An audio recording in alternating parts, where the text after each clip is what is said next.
Hello and welcome to Unit 2, Section 1, Episode 1 of Fisher's Class Notes. We're going to look at the early expansion of the government and our first fights over individual rights and states' rights. Our vocabulary: precedent, the Alien and Sedition Acts, Democratic Republicans, states' rights, Nathaniel Macon, who's a North Carolinian, a yeoman farmer, the Louisiana Purchase, Lewis and Clark expedition, Sacagawea, we used to call her Sacagawea, or a lot of people still call her that, but apparently it's pronounced Sacagawea, and Manifest Destiny. By the end of this episode, I want you to understand three things. Number one, our new nation, our very young nation, was still struggling between how much power to give the federal government and how much we got to make sure individuals have their rights.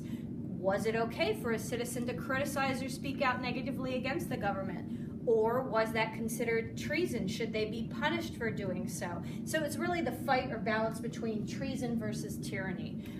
Two, anti-federalists, those are the people who worried about too strong a national government or a federal government. They were really worried about this power, too much power, and they wanted to really protect rights, and that became one of the first national parties, the Democratic Republican Party, which actually was first led by Thomas Jefferson. And we're also going to learn about how the states' rights movement began, and one of our first people is Nathaniel Macon, right here from North Carolina.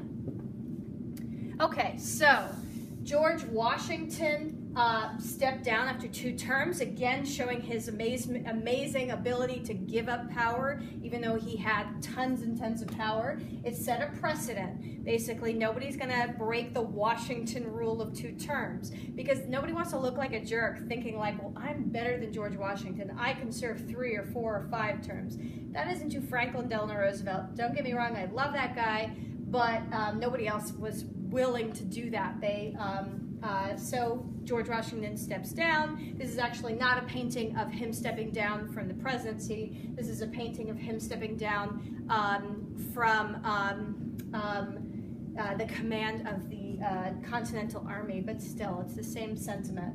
And John Adams became our second president. Well, at this time, France and Great Britain went to war again, and Congress was really nervous about this war because a lot of people in the country were taking sides. A lot of them were supporting France and its independence movement. Remember, well, you might remember from world history from 7th grade, and you'll learn again this in 9th grade, but the French Revolution, where they beheaded the king and queen, they were in the process of deciding what freedom meant for them. And so the U.S. and Great Britain are at war again, and George Washington and then the second president, John Adams, were really nervous about the U.S. going into war. Not only could we not afford it, we could not afford to fight Great Britain for many reasons. One, it would be hard to win against them again, and we barely won the first time. And two, they were one of our biggest trade partners. Most of the things that we got from Great Britain still. We were still building up our own manufacturing system.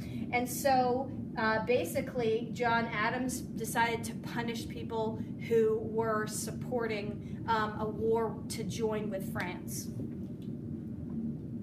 So we get the Alien and Sedition Acts, and they were a couple of acts that were passed in 1798 to kind of keep us from going to war and joining the side of France against Great Britain. And so it was ratified in 1798 by John Adams, and it really targeted French nationals, whether they were new French immigrants coming into the United States or people who supported the French immigrants.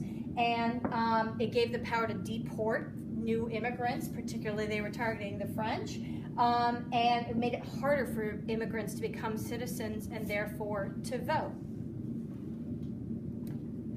Also, it previously an immigrant, it could become a United States citizen after 5 years. Well, now it was going to take 14 years, which is a really long time for the time, considering that, remember, the only actual natives in the United States at the time are American Indians. Very few people were born in the United States. Yes, you get some, but then their parents were born in England or France or Germany or some other place.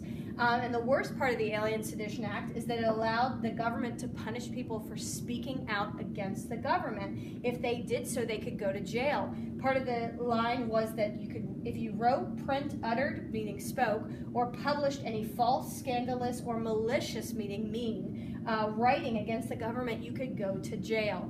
Think about what right that violates. Of course, that violates our First Amendment right, our freedom of speech. And so the Alien and Sedition Act made John Adams really unpopular.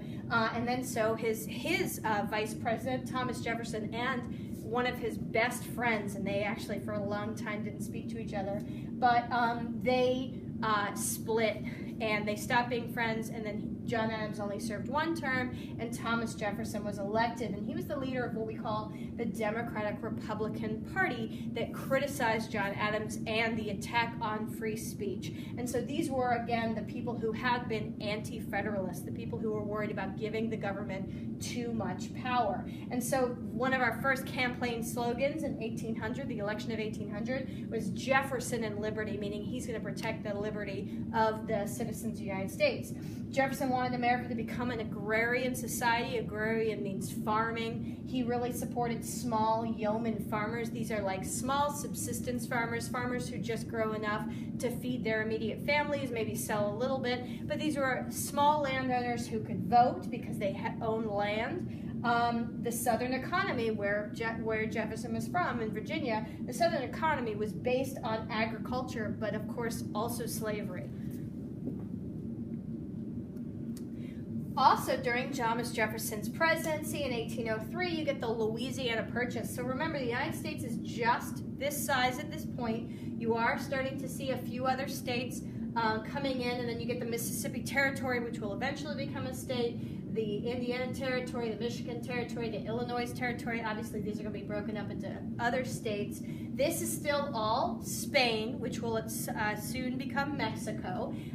So this all, what would be eventually taken by the United States, was still part of Spain. And then we bought all of this from the French. Well, after the French and Indian War, you might remember that it was all controlled by Spain, but then Spain, the Spanish Empire, was losing power, and so they basically gave some of their land to the French. But then Napoleon was fighting his wars. Again, you probably learned about them in 7th grade. You'll learn more about them next year in 9th grade. But basically, the French needed money, and so they very cheaply sold a huge amount of land to the United States. And Jefferson was able to buy it. It doubled the size of the United States. And he only bought it for $15 million. Think about celebrity homes nowadays are worth like $15 million. And he doubled the size of the United States with the Louisiana Purchase. So, what to do with all that land? What are you going to do with all that land? He sent some people to explore it. I'm sure you've heard of the Lewis and Clark expedition. President Jefferson sent his personal aide, Meriwether Lewis, who went with his former captain during the American Revolution, William Clark, and they went to explore the area. They had three main goals: to find the Northwest Passage to the Pacific Ocean, to establish trade routes with American Indian tribes in the West, and also to just explore the West. Very quickly, they met Sacagawea, who was a young Shawnee who had been captured by the Shawnee, actually stolen from her tribe, and then she married a French fur trapper. And Meriwether Lewis and William Clark found them very quickly, and basically she kind of helped lead the way. And so she became a kind of a famous national figure in her own. She was a young girl at the time, in her late teens. She was a new mother. She gave birth on the journey, and then carried her young infant along with her young son. Sacagawea knew the route. She knew a lot of the tribes, and she was able to basically successfully lead them. And what I find really interesting is that this was before